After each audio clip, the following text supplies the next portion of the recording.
Here's the thing. I'm not some hero or a survivor with an inspiring story to tell. I'm a programmer. My life, until recently, was built on logic, on code that either compiled or it didn't. Cause and effect. Ones and zeros. The world made sense through that lens. I'm telling you this because you need to understand where I was coming from. How solid my reality felt before it all started to fray at the edges. I live on the 15th floor of a tower in downtown Seattle. It's one of those new, sleek buildings where you need a key fob to even call the elevator. Security guards in the lobby, cameras everywhere. It was my digital fortress.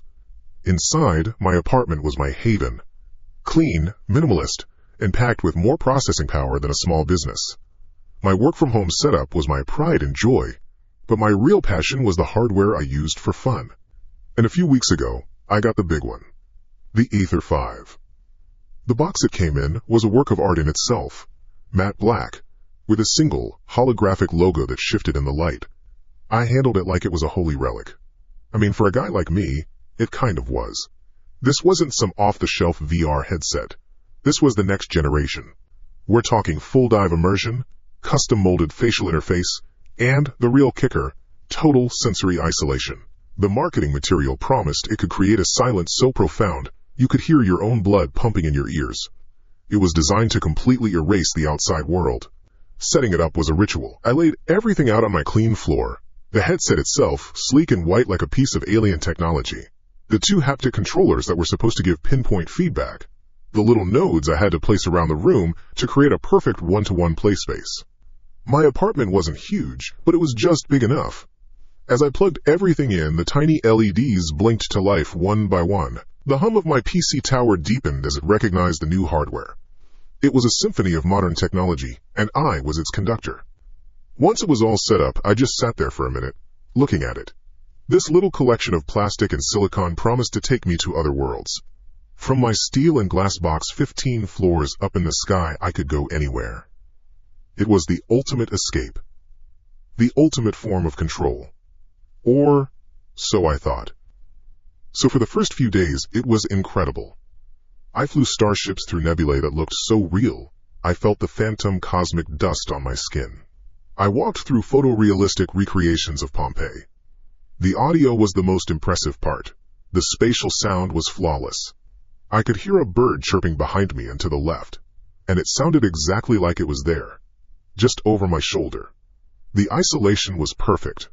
Once the headset was on, my apartment, the city, the entire world ceased to exist.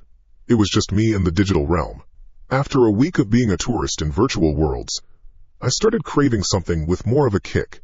I was digging through some of the more niche subreddits, the kind of places where developers and diehard enthusiasts trade beta keys and unreleased demos. That's where I saw the post. It was just a short one, with no flashy graphics. Title: Closed Beta Testers Needed, Project Spore. The post itself was vague, seeking participants for a new survival horror experience.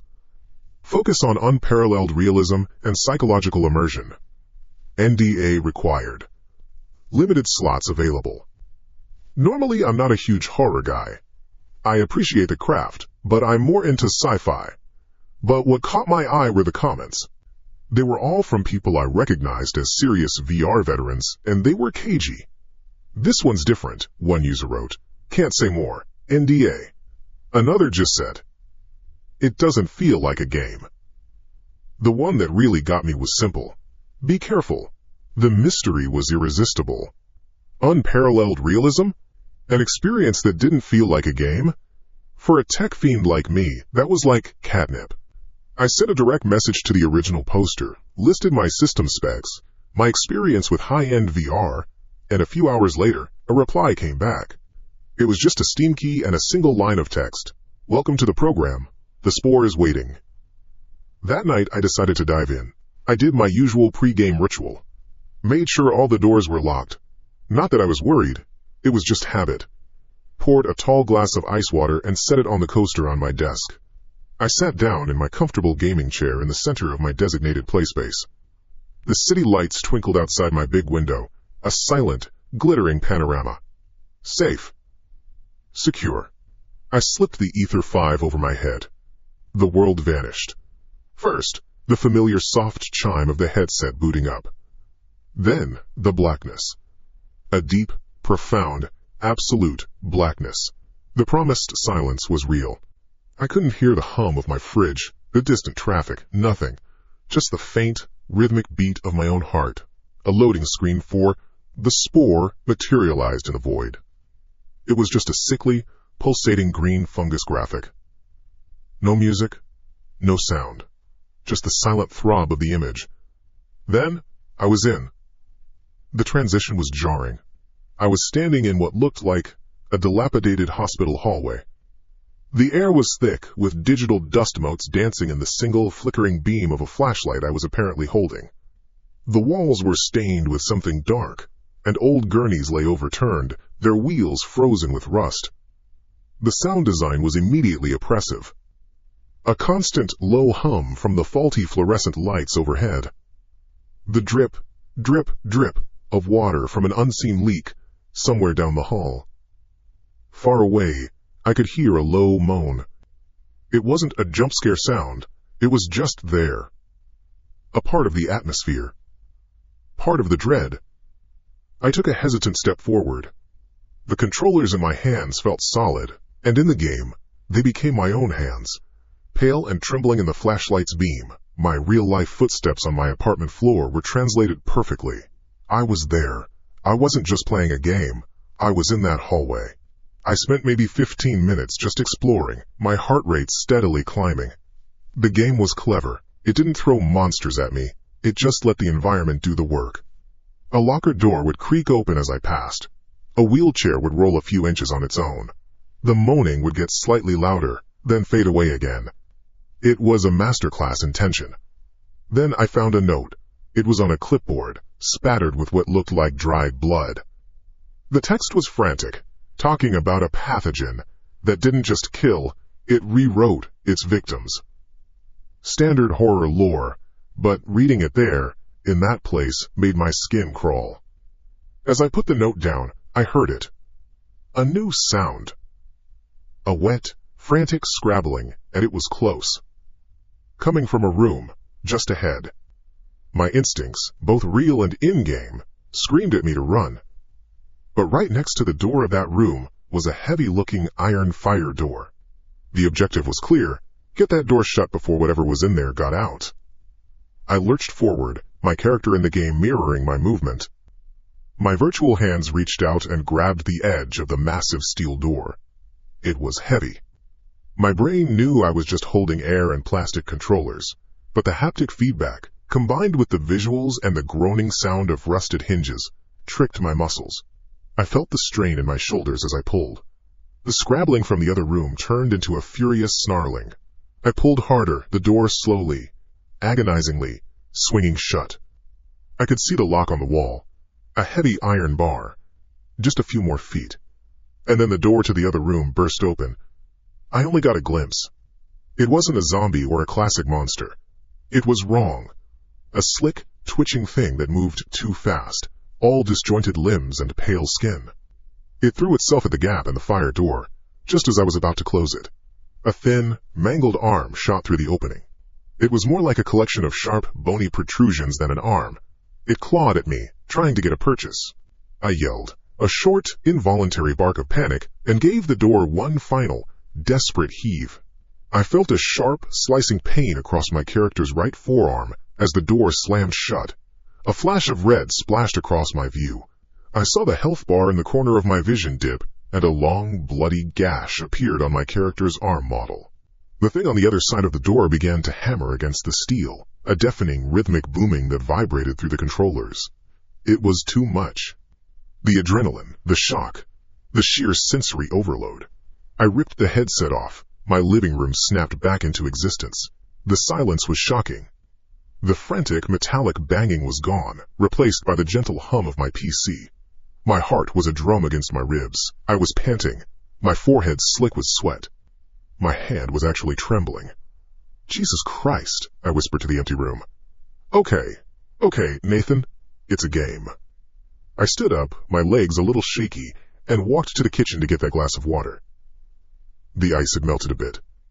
I took a long, slow drink, focusing on the coldness, the realness of it. I leaned against the counter, taking deep breaths. The game was intense, I had to give it that. Unparalleled realism was no joke. As the adrenaline started to fade, a new sensation crept in. A dull, stinging throb. It was on my right forearm. I frowned, setting the glass down. It was probably just my mind playing tricks on me, a phantom sensation left over from the game. It was that immersive, but the sting didn't go away. It felt specific. A sharp, localized pain. Confused, I looked down at my arm. Under the soft, warm light of my apartment, I saw it. A long, angry red line stretched across my forearm, from my wrist almost to my elbow. It was a perfect thin welt, already slightly raised. As I stared, my mouth going dry, I saw a few tiny, crimson beads of blood well up along the scratch. It was in the exact same place, the exact same length and shape as the wound my character had just received in the game. I stared at it, my mind refusing to process what my eyes were seeing. It was impossible. A complete, total logical impossibility. There must be an explanation. There had to be. My eyes darted around the room, searching for an answer, a culprit. They landed on the corner of my large wooden desk. The edge was a bit sharp. Yeah, that had to be it.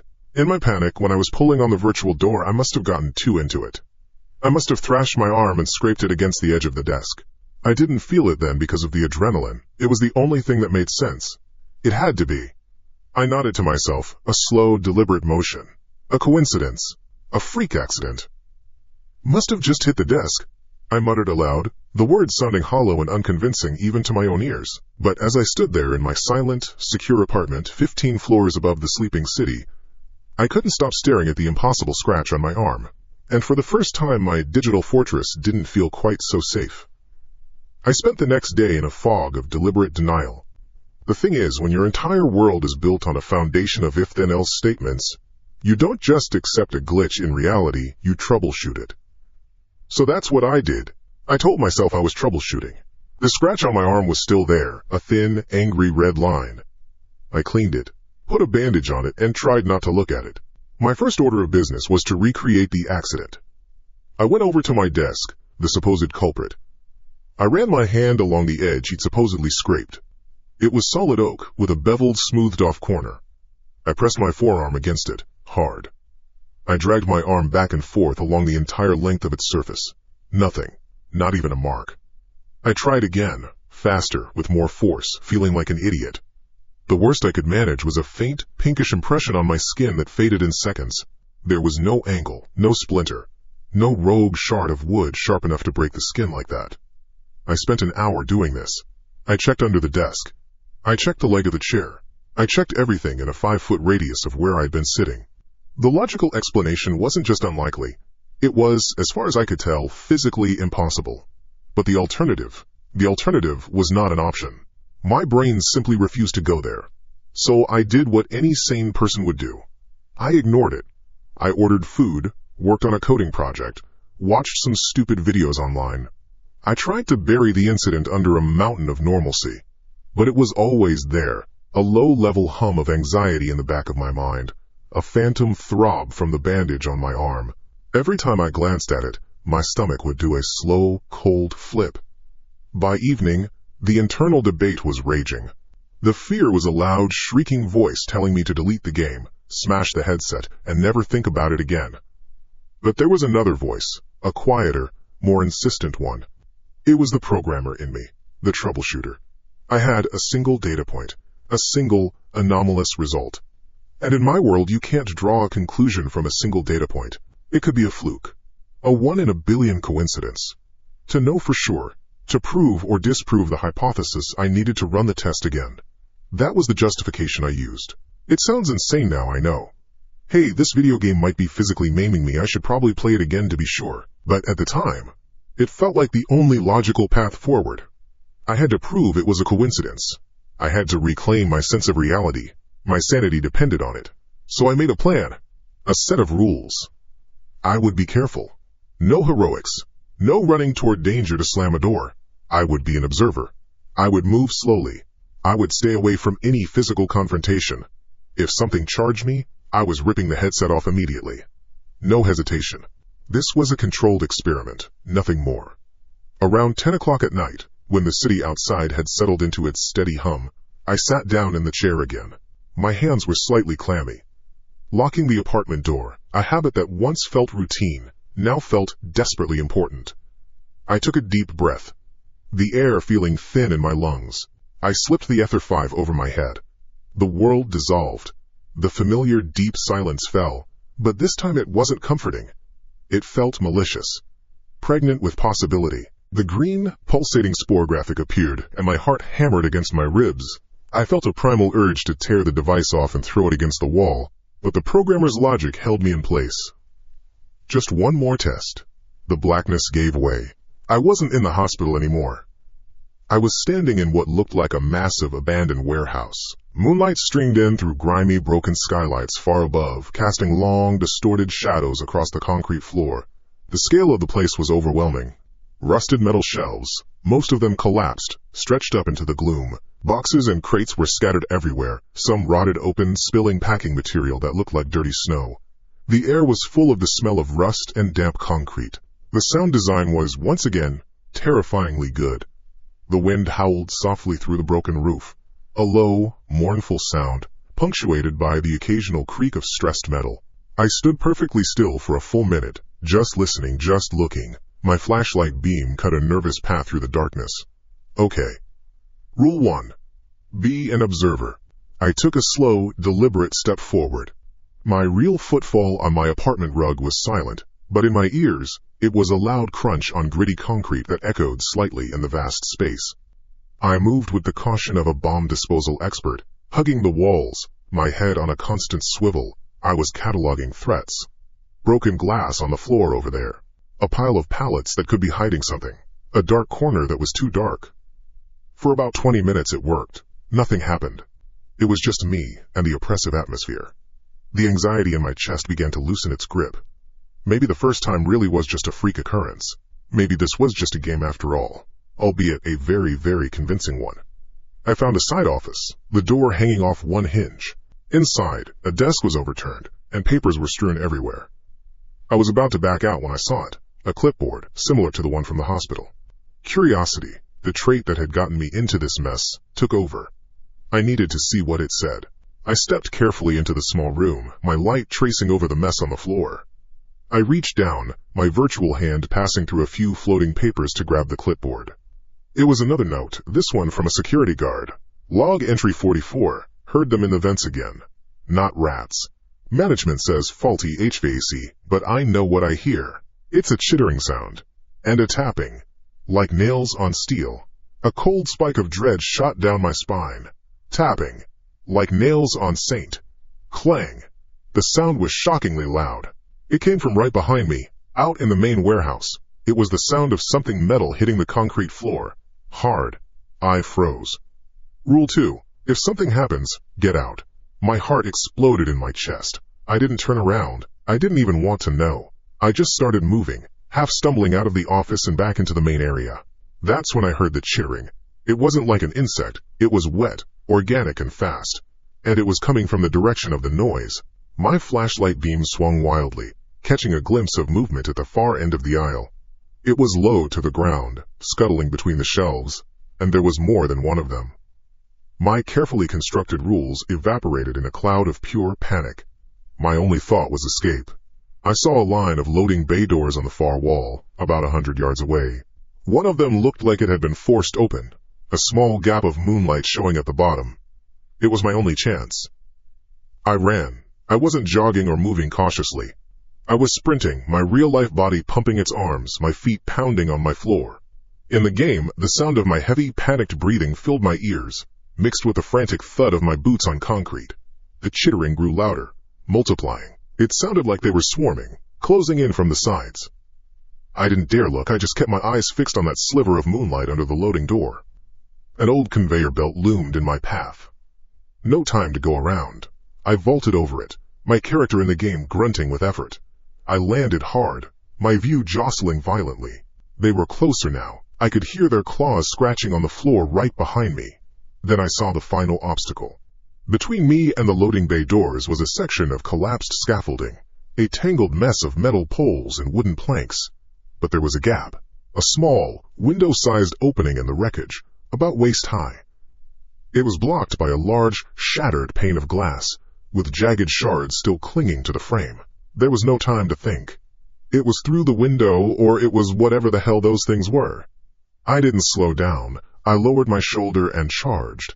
The game world erupted into a cacophony of sound and visual chaos. The explosive crash of shattering glass. My character screaming, a raw, pained cry.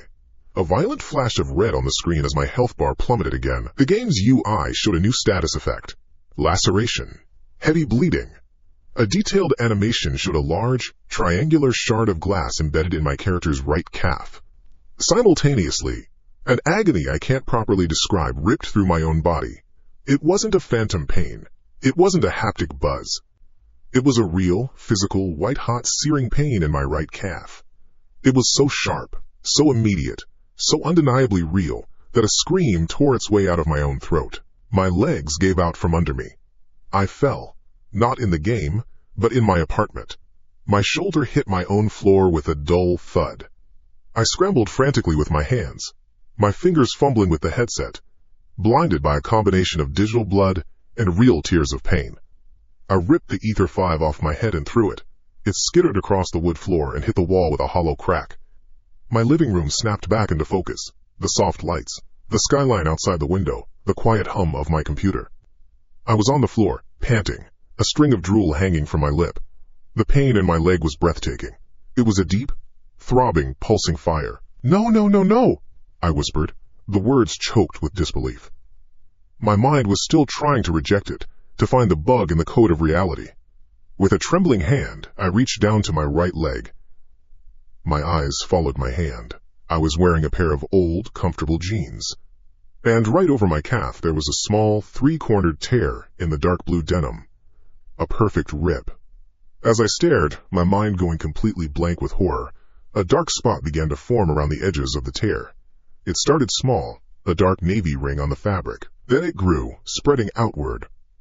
A warm, wet sensation started to spread across my skin, underneath the denim.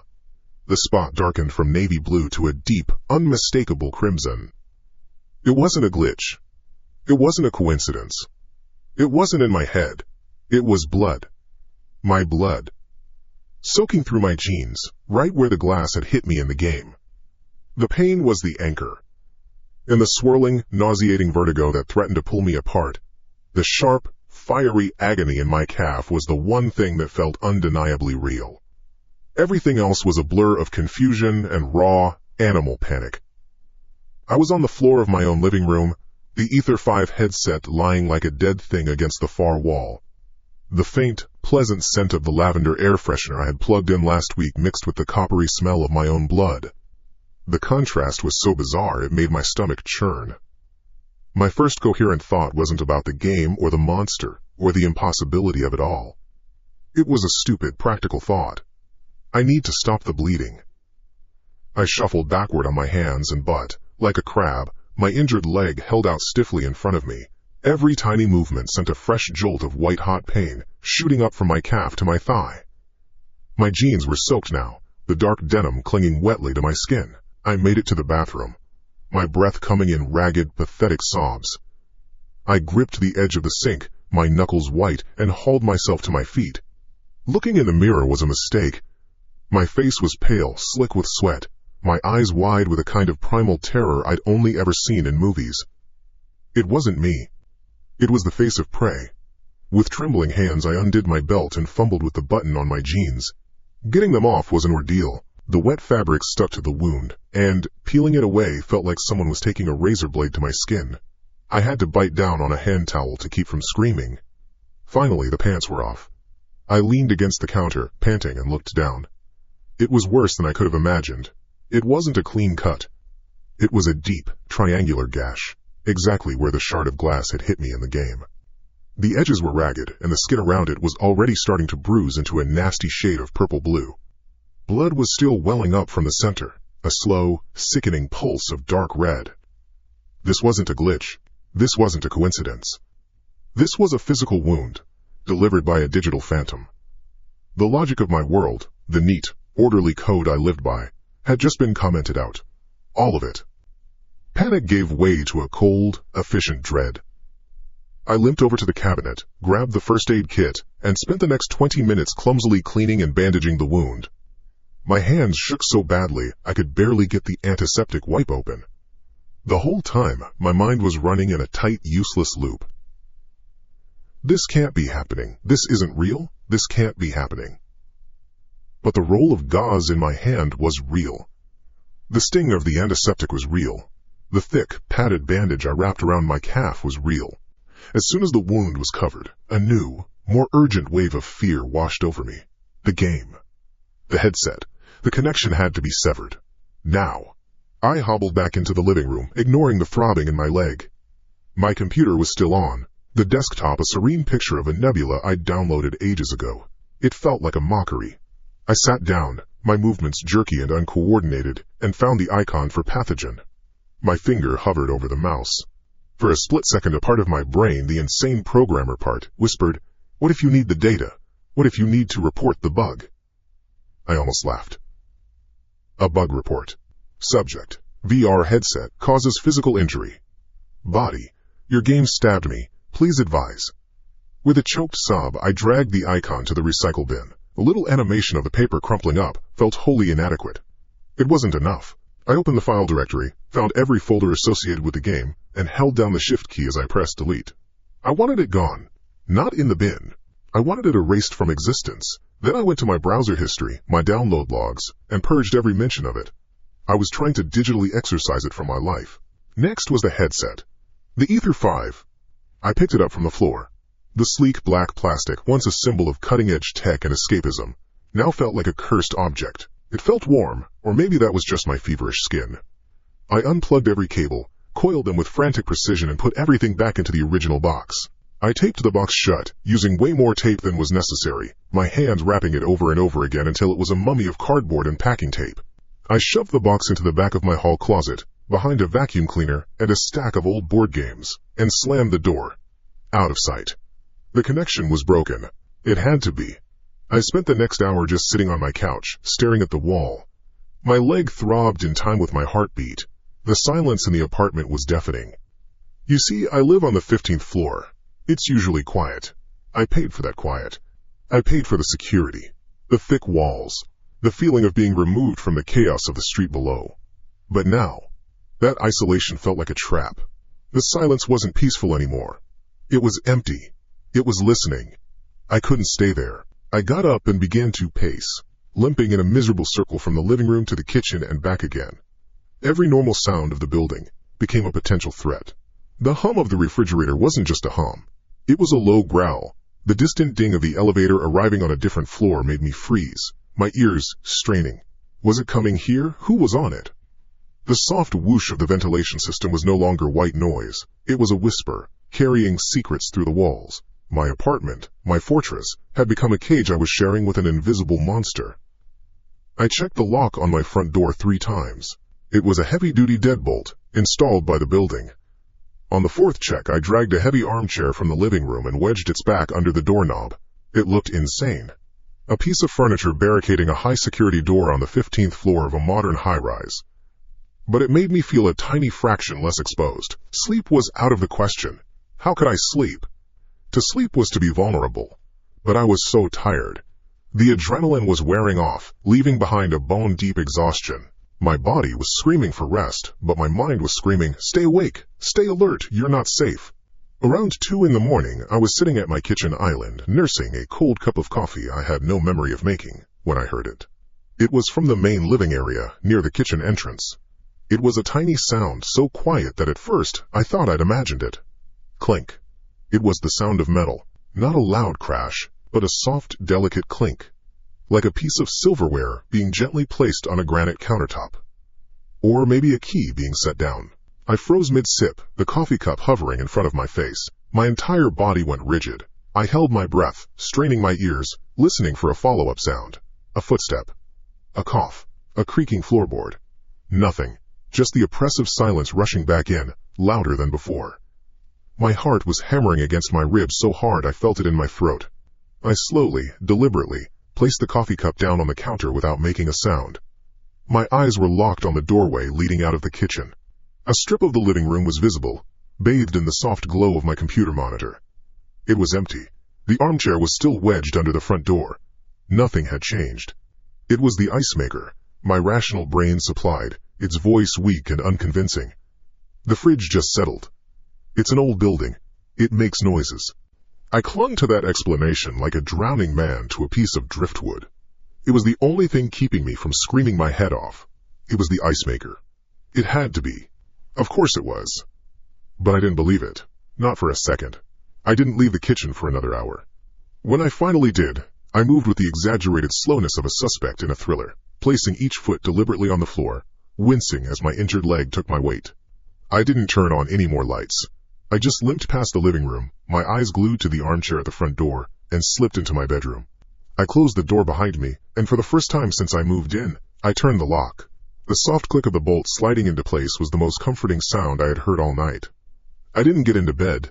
I sat on the floor, my back against the locked door, and watched the sliver of light underneath it until the sun came up. Morning arrived not with a sense of relief, but with a gray, washed-out exhaustion. My eyes felt like they were full of sand. My leg was a constant, dull, throbbing ache. The world felt muted, unreal. But the sun was up. Light streamed through my window. In the daylight, fear always seems a little less potent, a little more theatrical. I told myself I was overreacting. I was sleep-deprived, injured, and I just had a profoundly traumatic experience. Of course I was hearing things. Of course I was paranoid. I unlocked my bedroom door, my hand hesitating for a moment. The apartment was silent. The armchair was still there, a monument to my nighttime paranoia. I pushed it aside and checked the front door. The deadbolt was still firmly locked, untouched. See? I told myself. Nothing. You were just freaking out. I needed coffee. Real coffee. And something to eat. Normalcy. That's what I needed to reclaim. I limped into the kitchen, the morning light making the stainless steel appliances gleam. Everything looked exactly as it should. I put a pod in the coffee machine, and while it was brewing, I decided to eat an apple. Something healthy. Something simple. I opened the fridge and pulled one out. I rinsed it under the tap, the cold water feeling good on my shaky hands. I turned to the wooden knife block next to the sink. It held my collection of good cooking knives, a gift from my parents when I moved in. I reached for the smallest one, the paring knife. It was a sharp little thing with a black handle, perfect for peeling fruit. I always kept it in the second slot from the right. My fingers brushed against empty wood. I stopped. I looked. The slot was empty. That's weird, I thought. My first reaction wasn't fear, but mild annoyance. I must have left it in the sink last night. I turned and looked in the basin. Empty, except for the coffee mug from my all-night vigil. I opened the dishwasher. It was full of clean dishes, but the paring knife wasn't in the silverware basket. Okay. My mind was still trying to be logical. Maybe I'd used it and put it on the drying rack. I checked. No. On the counter? No.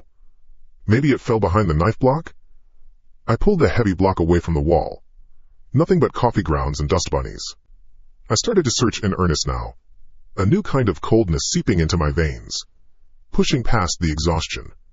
I opened every drawer in the kitchen. The junk drawer, full of batteries and takeout menus. The silverware drawer. The drawer with whisks and spatulas. Nothing. I was breathing faster now. I got down on my hands and knees, ignoring the sharp protest from my bandaged calf, and looked under the cabinets. I pulled out the trash can, sifting through the top layer of coffee pods and paper towels with a sick feeling in my stomach. It wasn't there. I stood up, my whole body trembling. I leaned against the counter, surveying the kitchen. It was a small kitchen. There weren't that many places a knife could be. I had looked in every single one of them, and then I remembered. The log entry from the game. Like nails on steel. The sound from last night. Clink. My eyes snapped back to the empty slot in the knife block. It was a small, dark, rectangular void. A missing piece. A sharp piece. The knife wasn't misplaced. It was gone. It wasn't just gone. I mean, things don't just go missing. Not like that. Not a knife from a solid wood block in a locked apartment on the 15th floor. My mind refused to accept it, even as my eyes confirmed it a dozen times over. The empty slot in the knife block was like a gap in my own sanity. a dark rectangular void where logic was supposed to be. I spent the next 10 minutes in a state of controlled, methodical panic. I wasn't just looking anymore, I was dissecting my own kitchen. I pulled every single item out of every single drawer, laying them out on the floor in neat, absurd rows. Spatulas, whisks, measuring spoons, the spare keys to my parents' house, a tangled mess of charging cables, no knife. I emptied the utensil holder by the stove. I went through the trash again, this time piece by piece, spreading old coffee grounds and takeout napkins on a sheet of newspaper. The stench of stale coffee and my own desperation filled the air. Nothing. My injured leg was throbbing, a deep, pulling ache that seemed to mock my every move. Every time I knelt, every time I stood up, it was a fresh reminder. A reminder of the game. A reminder of the impossible wound. And now, the missing knife. The sound from last night, that small, metallic clink, was no longer a figment of my sleep-deprived imagination. It was a memory. It was the sound of my paring knife being placed on my granite countertop by someone who was not me. My first coherent, tactical thought was the door. I limped out of the kitchen, my heart a frantic drum against my ribs. The heavy armchair was still pushed to the side, where I'd left it that morning. The front door looked exactly as it should. Solid, imposing, secure.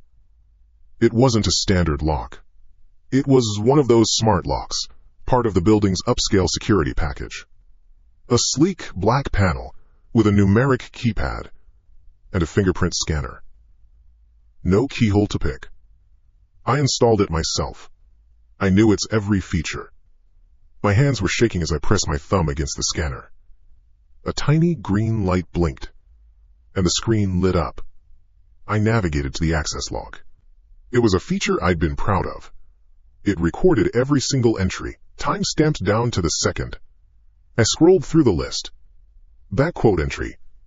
7:12 a.m. Fingerprint ID, NAM. Backquote. That was me, this morning, after checking the lock. Backquote lock. 11:43 p.m. Manual. Backquote.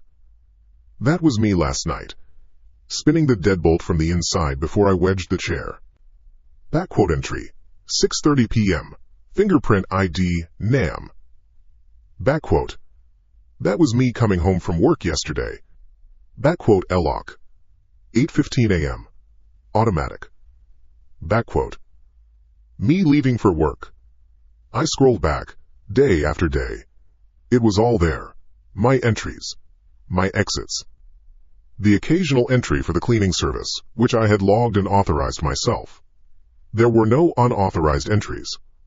No failed attempts. No alerts. According to the digital record, the objective, unfeeling code I trusted, no one had come through that door. The realization hit me harder than a physical blow. It wasn't that the lock had been picked. It was that the lock hadn't needed to be picked. The intruder, the person who had walked into my kitchen and taken my knife, either had a master code that didn't log, a cloned fingerprint, or they hadn't used the door at all. I looked up at the ceiling. The air conditioning vent. Was it possible? I thought about the windows. I walked over and checked them. They were all locked from the inside, and besides, this was the 15th floor. There was no balcony. There was nowhere to come from. My fortress had a ghost key, and the ghost was inside with me, or could come and go as it pleased. I need to call the police. The thought was sharp and clear. This is what you do. You are in danger. You call for help. I pulled out my phone. My thumb hovered over the emergency call icon, and then I stopped. What would I say? I played the conversation out in my head.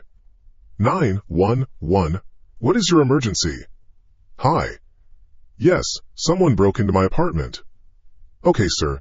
Are you in immediate danger? Is the intruder still there? I don't think so. I'm not sure. What was stolen, sir? A knife. A small paring knife. A single knife. Was anything else taken? No, but I think he used it to make a sound last night. A sound, sir? And also a video game stabbed me. In the leg. I could hear the operator's voice, the forced politeness masking the assumption that I was a prank caller or mentally unstable.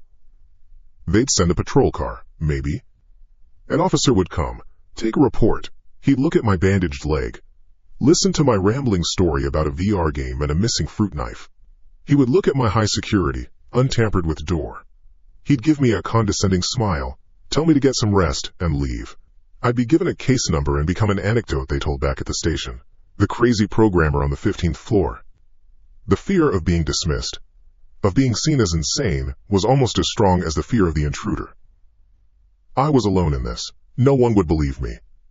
I slid my phone back into my pocket. Normalcy. I just needed to hold on to something normal. Work. I could work. Code was logical. It followed rules. It was the opposite of everything that was happening to me right now. I sat down at my desk. The glow of the dual monitors, a familiar comfort. My leg throbbed as I settled into my chair. I tried to ignore it. I opened up my coding environment, the familiar lines of text appearing on the screen. For a few minutes, it worked. My mind slipped into the comfortable rhythm of functions and variables. I was just a programmer, debugging a piece of software, and then I saw it. In the bottom right corner of my screen, a small envelope icon. A new email. Normally, I would have ignored it. But my email client was closed. This was a system-level notification, pushed from a background service. It wasn't a work email, it wasn't a personal one from my main account. My blood went cold. With a jerky, trembling motion, I moved the mouse and clicked the icon. My email client opened, but not to my usual inbox. It opened a single separate window. It was a plain, text-only email interface, the kind you only see in ultra-secure systems or old command line clients. The from field wasn't a name or a normal address. It was a string of unintelligible characters, something that looked more like an encryption key than a sender. Backquote, underscore x789, f underscore beta, underscore feedback at host.terminal.local backquote. Untraceable. A ghost in the machine. My eyes fell to the subject line. 3 words that made the air leave my lungs. Backquote. Your beta test feedback. Backquote. Time seemed to slow down. The hum of my computer's fans grew louder, filling the silence in the room. The throbbing in my leg pulsed in time with my vision. I was back in the game. I was staring at a screen, a passive observer to my own execution. This couldn't be a coincidence.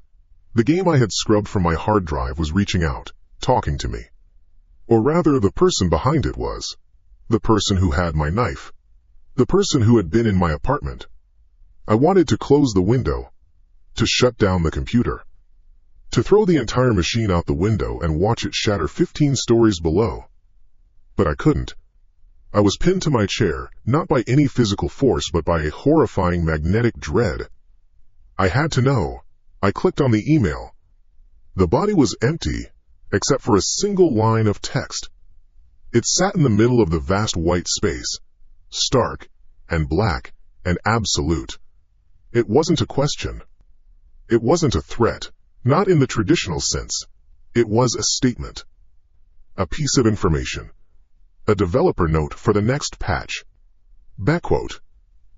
Next time you play, be careful with your neck. It will be the final session. Backquote.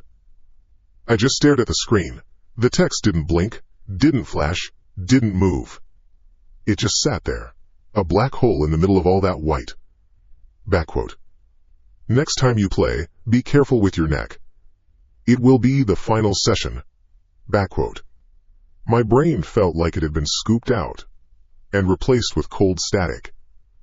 The hum of the computer fans was the only sound in the universe.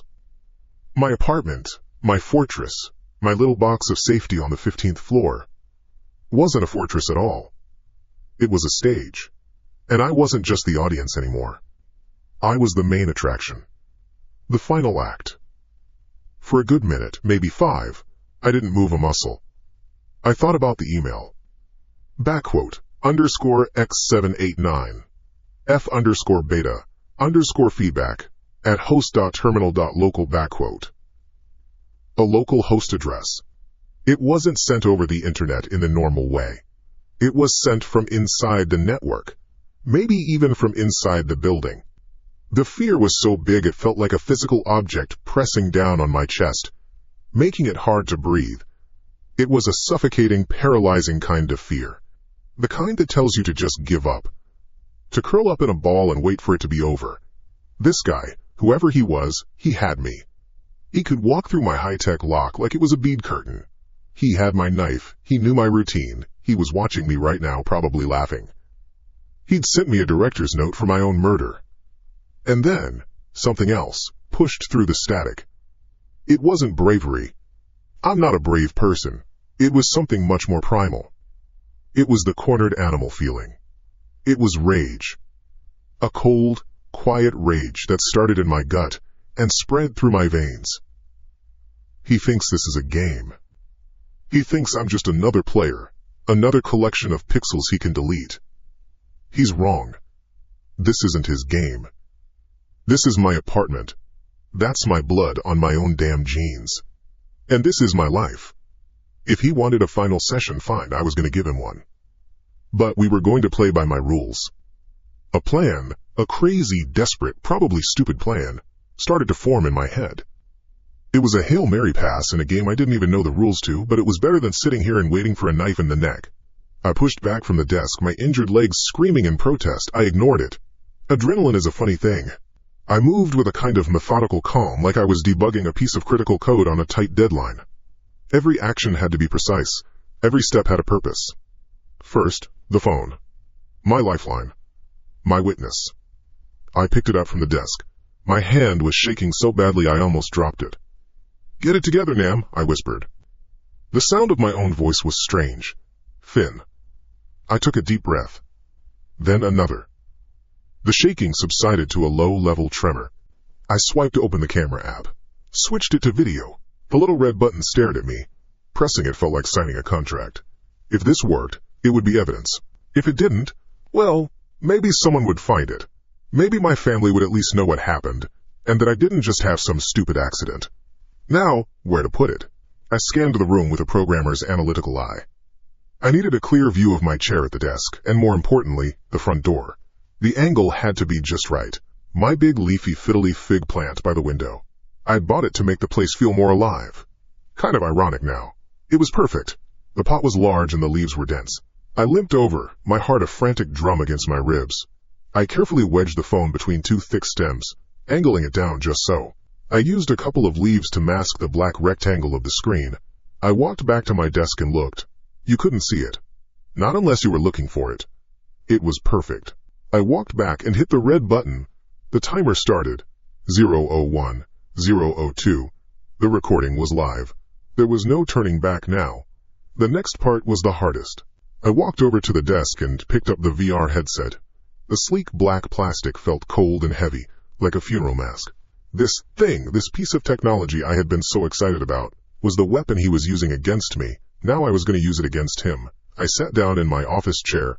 The familiar creak of it settling under my weight was both comforting and terrifying. I took one last, sweeping look around my apartment. The soft glow of my monitors. The neat stack of books on my shelf. The view of the city lights twinkling 15 floors below. It might be the last time I saw it. Okay, let's play. I lifted the headset and put it on, but I didn't pull it all the way down. I left a gap, maybe half an inch, at the bottom. The world became a narrow horizontal slit. I could see the floor, the base of my desk, my own legs. If I tilted my head back, I could just make out the bottom of the front door across the room. It was like looking through the mail slot of my own tomb. The screen inside the headset was dark. I didn't turn it on. He wouldn't know the difference. I took a deep breath and I began to act. No, go left! The hallway is clear! I shouted into the empty room, my voice cracking. I flinched my body, jerking my head to the side as if dodging a blow. My hands shot up, clenched in fists, my arms moving like I was fending off some unseen monster. Get the door! Get the door! My throat was raw. My own performance was terrifying me. Every shout echoed in the quiet apartment, a stark announcement of my supposed vulnerability. I kept my eyes glued to that narrow slit of reality, the brown wood floor, the black leg of the coffee table, the bottom edge of the white front door. Nothing. Was he coming? Was he even listening? A flicker of doubt. Maybe the email was just a sick prank. Maybe I was losing my mind, sitting here in the dark, shouting at ghosts, while a camera recorded my descent into madness. Maybe the knife really was just lost. I forced the thought away. No, the wound on my leg was real. The email was real. It's here! God, it's in the room! I screamed, and this time, it wasn't all acting. The panic was real, bubbling just under the surface. I swung my arms wildly, and then I saw it. It wasn't a sound. There was no click from the lock, no creak of hinges. Just movement. In my sliver of a world, the bottom edge of the front door swung silently inward. A gap of dark hallway appeared, then widened. My blood went ice cold. The lock hadn't even been touched. He had a key. Or something better. A ghost key. A pair of black boots stepped onto my wooden floor. They were silent. The boots were followed by black pants. The figure paused, just inside the door, letting it swing silently shut behind him. He stood there for a moment, a tall, dark shape in the corner of my limited vision. He was listening, waiting, confirming I was distracted. My heart was going to explode. I swear I could feel it slamming against the inside of my skull. Don't stop. Don't let him know you see him. Stay back. Get away from me, I yelled, throwing myself back in my chair, making it roll a few inches. My voice was a choked, desperate plea. The black boots began to move, softly, deliberately. They weren't coming at me. They were circling, taking the long way around the coffee table, heading for the space behind my chair, my back. He disappeared from my field of view. Now I was truly blind. I couldn't see him. I could only hear the thundering of my own pulse in my ears, and the sound of my own fake, panicked breathing. There was no other noise, no floorboards creaking, no brush of fabric. He was a ghost. My mind raced. He's behind me. He's right behind me now. I imagined the scene from the game, the hulking monster raising its claws. My performance became real. It's behind me! Oh God! It's right here! The figure stepped back into my narrow field of view, to my right side. He was positioning himself for the final blow. And in his hand, held down by his side, I saw it. It was small. The handle was black, but then he raised it slightly, and the dim light from my monitors caught the blade. A silver glint. My paring knife. The one from my kitchen. Time slowed down. The whole world was that narrow strip of floor, and the man in black standing beside me. I could see the worn tread on his boots, the way his black pants creased at the knee. And the knife. He was holding it in a reverse grip, the blade pointing down. Professional. Practiced. He thinks I can't see him. He thinks I'm lost in the digital world. My feigned screams died in my throat. My body went still. In the silence, I watched his arm begin to rise. The silver glint moved upward, out of my sight line, on a path straight for the back of my neck. Back quote. It will be the final session. Back quote. Now, in one single, violent explosion of pure survival instinct, I acted. I didn't think. My body just did it. I ripped the VR headset off my face, the sudden light of the room blinding me, burning my retinas. In the same motion, I planted both feet on the floor and shoved myself backward with every ounce of strength I had left. My wheeled office chair became a weapon. The world erupted in noise. The shriek of the plastic wheels on the hardwood, my own guttural roar of fury and terror, and a sickening wet crack as the full weight of me and the chair slammed into him. A choked grunt of pain and shock that wasn't mine. The high-pitched clatter of metal skittering across the floor.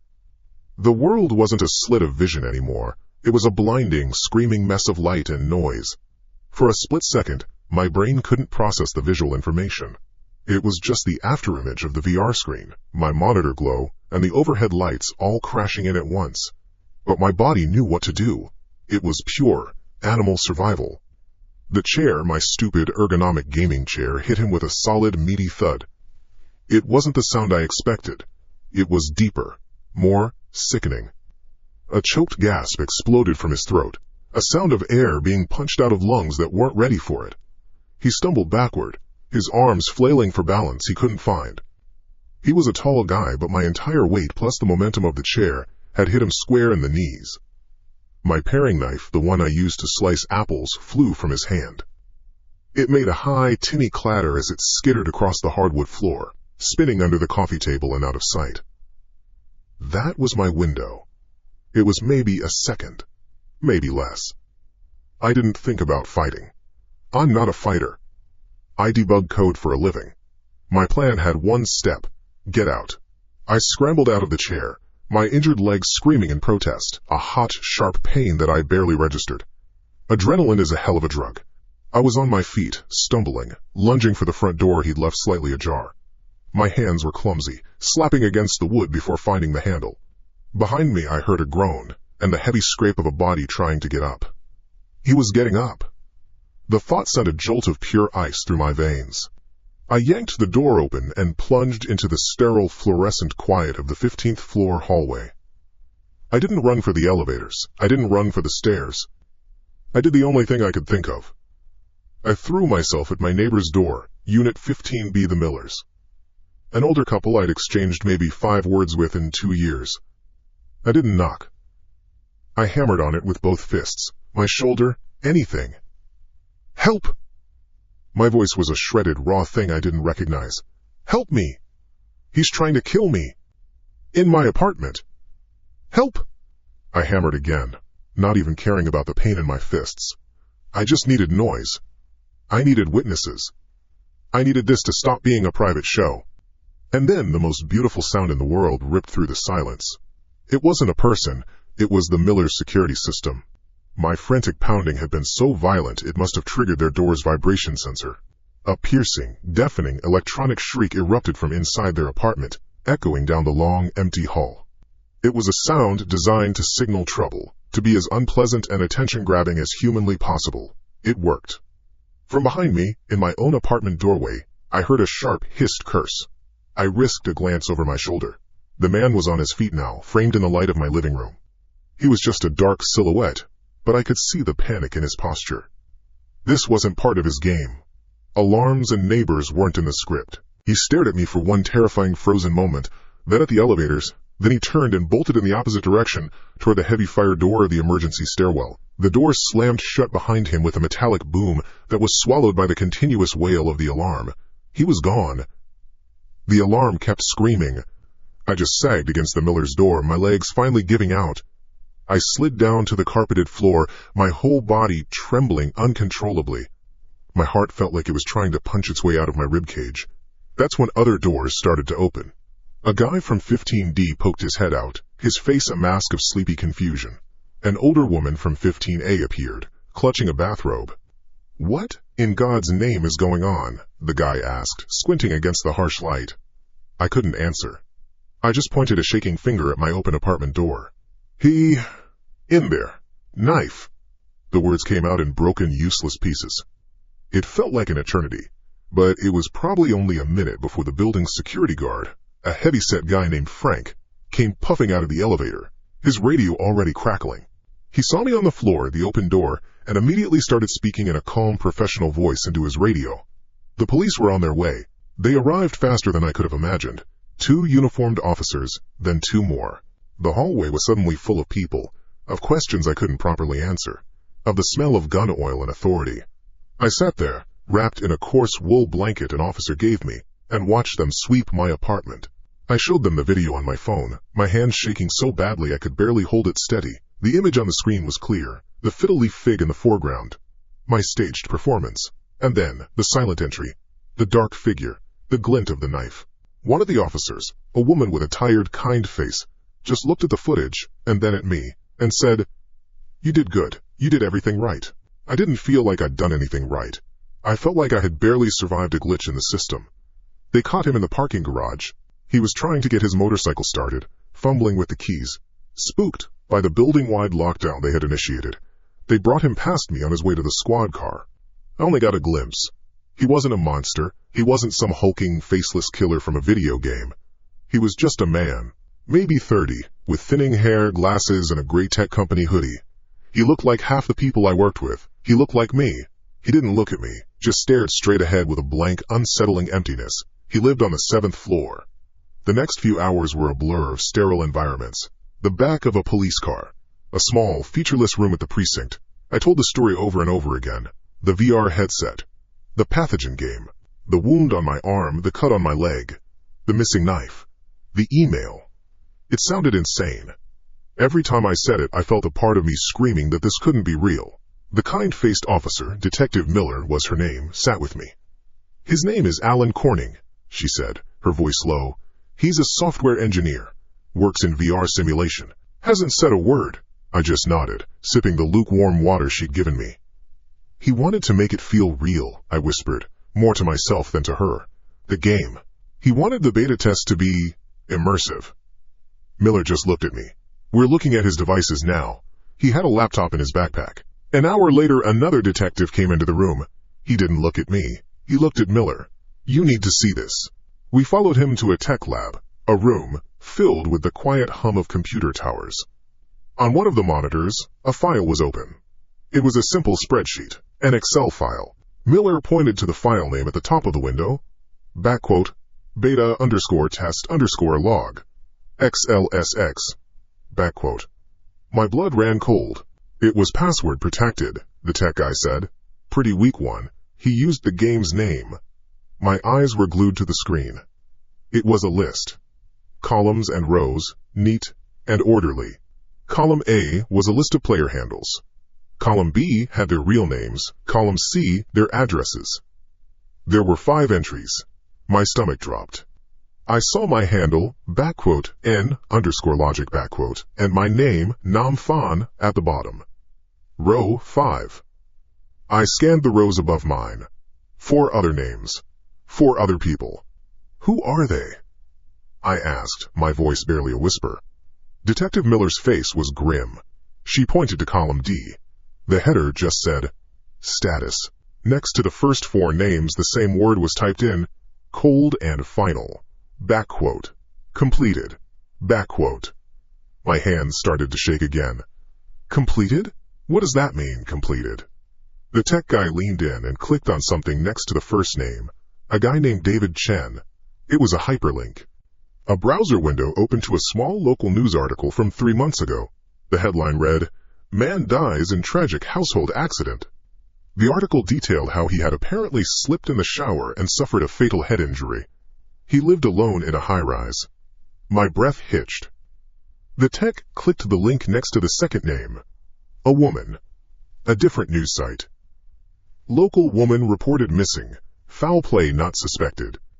She had vanished from her condo 2 months ago. He didn't need to click the other 2. I knew what we would find. My mind was screaming. A high-pitched siren of pure horror that made the alarm in the hallway feel like a lullaby. This wasn't just about me. This wasn't a one-time psychotic break. This was a system, a methodology. And he had succeeded. 4 times. I was the 5th. I looked back at the spreadsheet, at the grid that had laid out my own murder like a project plan. I looked at my name in row 5. Then my eyes drifted to the right, to the status column. The cell was empty except for a single, blinking vertical line. A cursor. And next to it, 2 words.